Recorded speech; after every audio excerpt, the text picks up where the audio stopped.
When you come across a casualty who needs help, it's instinctive to want to run in and provide that help straight away.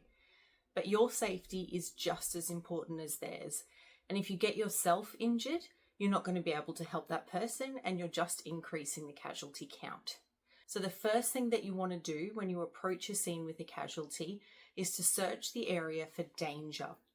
That means you're going to want to look at the position the casualty is in, look around their body directly, then you're going to look at the surrounding area, you want to look to the sides, you even want to look up in case there are any hazards above your head that may cause danger to you or the casualty or to other bystanders. A hazard is any object or situation that can potentially cause harm to the casualty or you, the person who's assisting, or to any of the other bystanders in the area. So there can be very obvious hazards like a fire or perhaps a dangerous animal. Maybe there is a collapsing structure. All of those sorts of things are very obvious dangers, very obvious hazards. If you do come across a situation where there is an extreme hazard like a collapsing building, fire, something's potentially about to explode, that is where you actually need to stay back and call for emergency services to get advice. If there are any smaller hazards near the casualty and it's safe to do so, we're going to move them out of the way. Let's look at an example from the training room. Emily!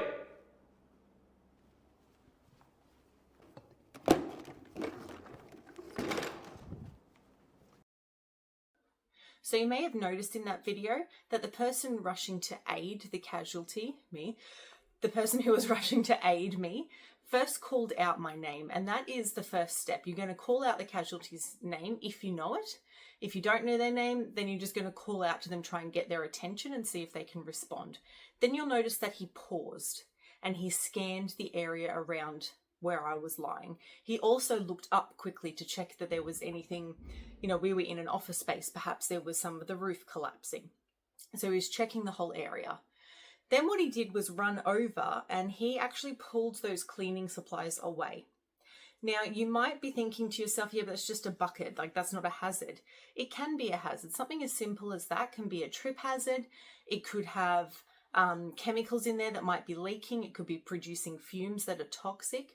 So moving them away from me as the casualty was the correct thing to do, even though it seemed like such a minor object.